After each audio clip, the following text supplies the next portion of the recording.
August in Fergus County, Montana, and the heat comes off the stubble in waves you can see. On one side of the fence line, the ground is bare, chewed down to gray sticks, 40 acres of one clean, certified variety drilled in rows straight as a rule, and now eaten to the dirt by a bug that rode in on the dry wind. On the other side of that same fence stands a field that has no business being alive. Wheat and barley and peas and something low and broad-leafed, all tangled together, none of it matching, none of it ripening even. The kind of messy patchwork the seedmen laughed at back in spring. Grace Halverson walks the margin between the two in her father's old boots, a scarred green notebook in one hand, and she does not say a word. Behind her, 4 pickups have pulled off the county road. The men who lined up at the elevator to call her field a mongrel are standing at the wire now, hats in their hands, looking at the one crop in the whole county that the pest and the drought could not bring down. Nobody is laughing today, and every one of them is turning over the same question she can see in their faces. Why is the field nobody planted right the only field still standing? She knows the answer. It is written in that notebook, in her grandfather's hand, and then in her own. But to understand what she kept alive, you have to go back. Back to the spring after her father died, when a bank letter and a bare cupboard put one strange idea in her head. If you have ever been told your idea was worthless, stay with this one. Subscribe so you do not miss how it turns. And tell us where you are watching from. The spring of 2019 came slow to the flats north of Lewistown, and Grace Halverson buried her father in ground still half frozen. Harold Halverson had worked the same 320 acres of dryland wheat for close to 40 years, and he had worked them alone since her mother left. Grace came home from the city to sort what he left behind. In the machine shed, under a coffee can of bent nails, she found the notebook. Green cardboard cover, soft at the corners, the spine held with tape gone yellow. She sat on the grain drill and opened it. Her grandfather's hand filled the first pages, slanted and small, and then her father's blockier print carried it on. Every year had 2 columns. On the left, what got planted and where. On the right, what came through and what did not. Which field the rust took. Which field the sawflies cut. Which strip the grasshoppers stripped in the dry summer of 1988, and which strip beside it they left standing green. She read until the shed went dark. One line near the back sat alone, underlined twice in her father's pencil. The mixed ground never failed us. She did not know yet what he meant by it. Outside, the bank letter waited on the kitchen table, and the price of wheat had fallen through the floor.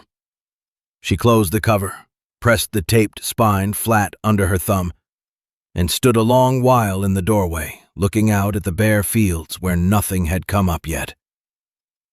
By the middle of May 2019, Grace Halverson had done the thing that set the whole county talking.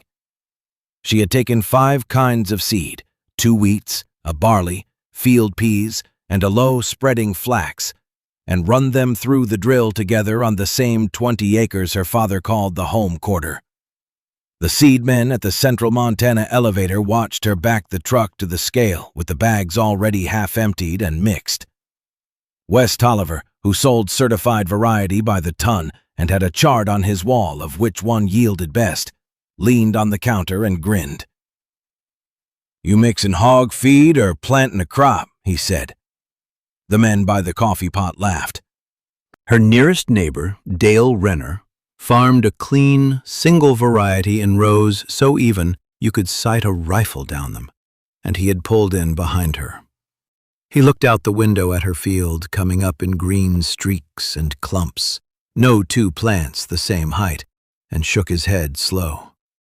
"Your dad drilled straight," Renner said. "That out there is a mess, Grace. Elevator won't know what to call it."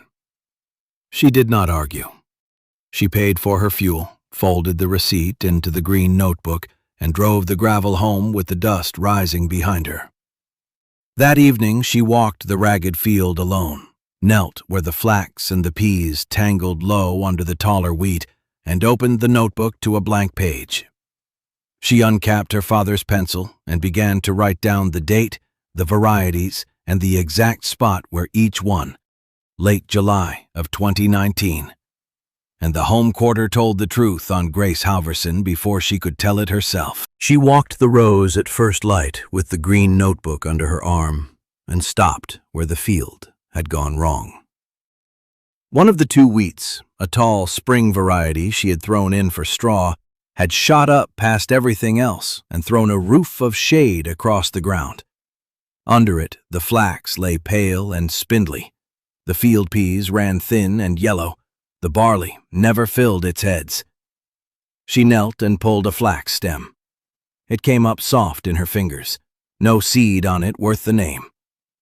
The tall wheat had grabbed the light and the early water and left the short crops starving in the dark below. She had blended them the way her grandfather's line told her to blend, and she had matched none of it. Heights, root depth, the week each one reached for the sun, she had guessed at every part.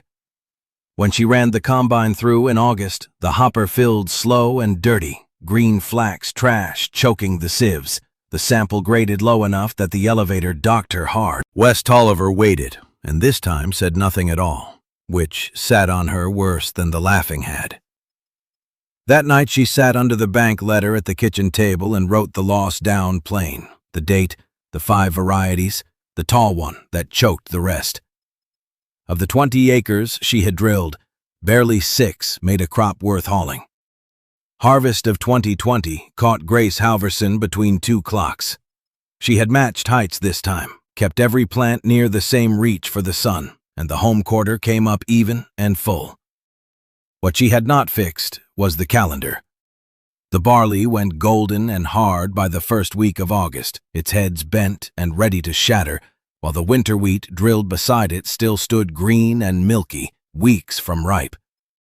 She idled the combine at the field edge and watched the trap close. Cut now, and the wheat came off soft and spoiled in the bin. Wait, and the barley shelled itself onto the dirt, a whole seed crop lost to the wind before the header ever reached it. She ran it late and split the loss. Near a fifth of the barley on the ground, the wheat sample damp and docked at the scale. That night she noted it in the green notebook, the 2 ripening dates 3 weeks apart, and underlined one word: timing. The answer came from town. At the Lewistown Library, Margaret Poe, who had shelved county farm records for 30 years, set a stack of brittle extension bulletins on the table and said nothing. Old Maslin pages, wheat and barley sewn together for 1,000 years, and one line Grace read twice. The blends that lasted were the ones whose seed came ripe on the same day. Her grandfather had known it. She had missed it by 3 weeks. How close did the varieties have to fall before the field would let her cut it whole? Rain came all through June of 2021. The kind the flats north of Lewistown rarely see, and by July, a rust had settled into the wheat across the county. Grace Halverson found it first on Dale Renner's side of the fence. His single variety stood in rows, straight as ever, but the leaves had gone orange and streaked, pustules breaking under her thumb when she rubbed one, spores yellowing her skin. She stepped over to her own ground and knelt in the blend. The disease was there too, on the one wheat that matched Renner's. But it went no further. The barley beside it stood clean, and whatever fit the one plant found nothing it could use in the next. She opened the green notebook and wrote the date, the 2 fields, and the word she underlined: stalled. Emmett Kjos, who had farmed alongside her father for 30 years and had not spoken to her since the funeral, drove up the field road that evening and got out without a word. He walked the mixed rows to the far end, turned, and walked them back. He stopped once to bend a barley head between his fingers. He looked at the orange ruin across the fence, then at the green standing on her side. He got back in his truck, put a hand up off the wheel, and pulled away, with the dust closing red behind him. A letter with the green stripe of the federal crop program waited in the mailbox out by the county road, and Grace Halverson read it standing in the March wind of 2022.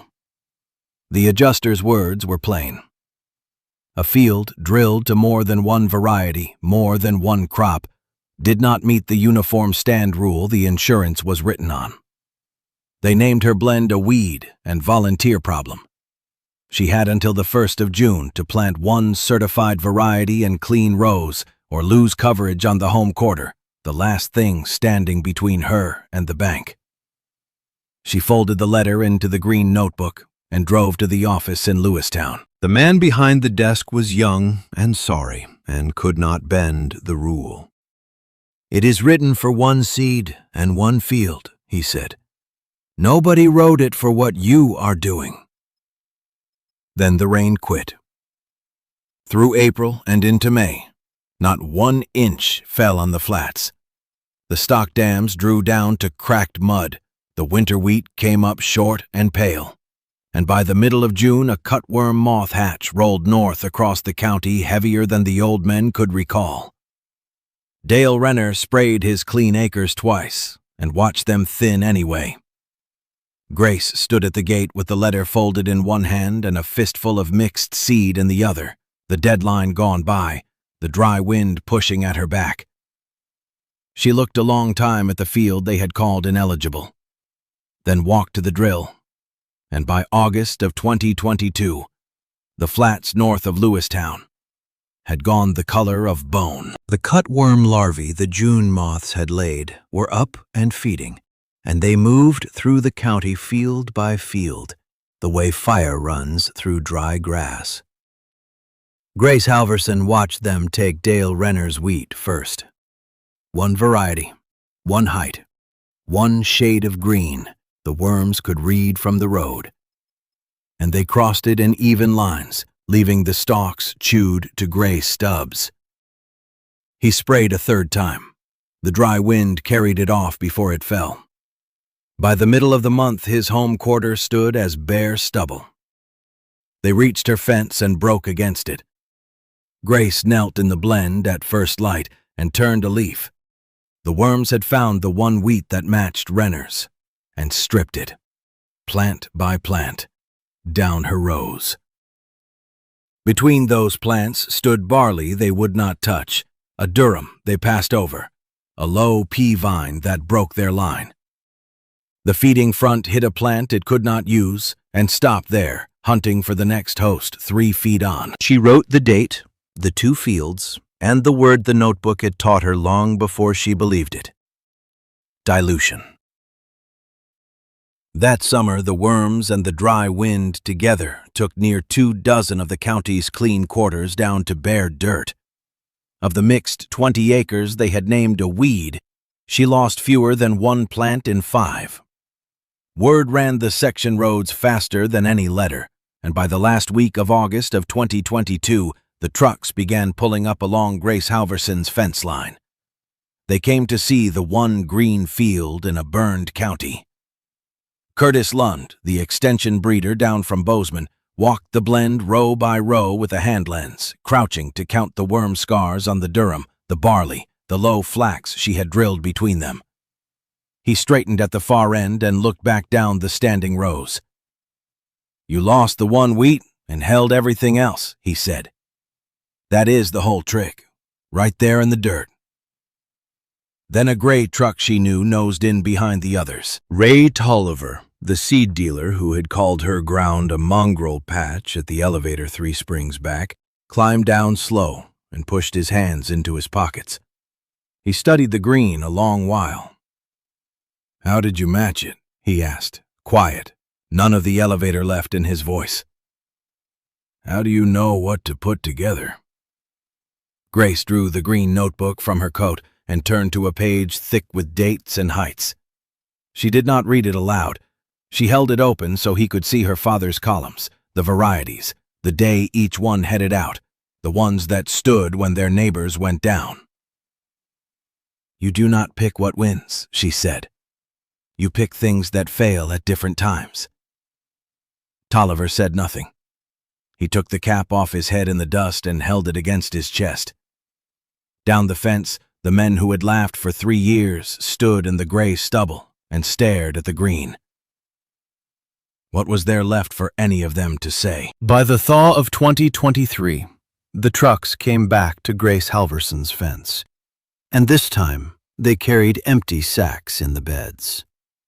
Curtis Lund had driven a folder of photographs to a program office in Great Falls that winter, her standing rows set against the county's burned stubble. And by March, the rule that had named her ground a weed problem was struck. A diversified stand went into the paperwork as a covered practice. The letter that reached her that spring spelled her home quarter out by legal description, the ground that had made the case. Farmers who had driven past her patch for 3 springs now stood in her yard with pencils, asking what she had drilled and where. She sold them no bag of seed.